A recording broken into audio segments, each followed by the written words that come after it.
I welcome this bill, but as others have said, it doesn't go far enough to tackle maternity discrimination.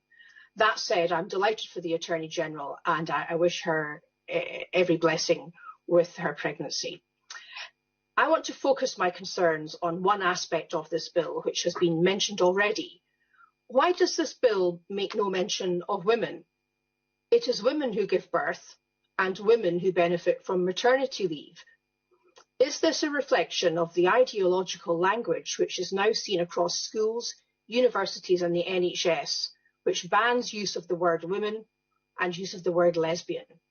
Why must we deny the fact that there are two sexes, and why must we deny that biological sex exists? Why is the government not complying with the Equality Act of 2010? That legislation refers to pregnancy and maternity and uses the day-to-day language of centuries: woman, she and her. If this is an innocent mistake, then let's put it right quickly and easily by replacing the word person with woman. But if it's not, let's talk just for a moment about the erasure of women. Most women don't even know that this erasure of their sex class is going on. And when they find out, they are appalled. They can't believe it. Those of us who try to warn of the consequences of the erasure of biological reality and the reality of womanhood from legislation are often pilloried.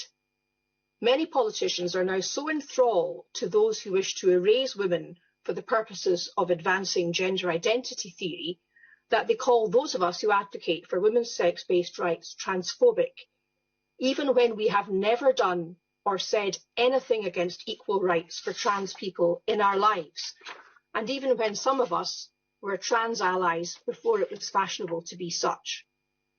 Madam Deputy Speaker, it is not transphobic to advocate for women's sex-based rights under the Equality Act.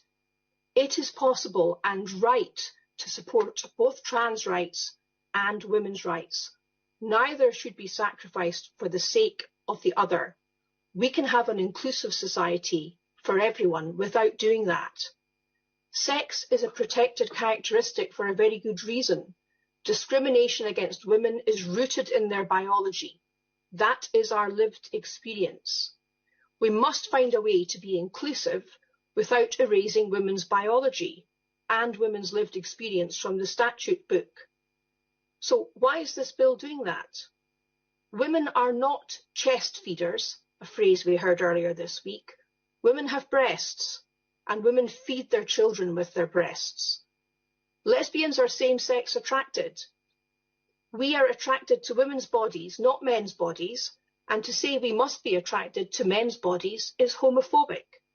These things need to be said, Madam Deputy Speaker, and they need to be said in this mother of parliaments.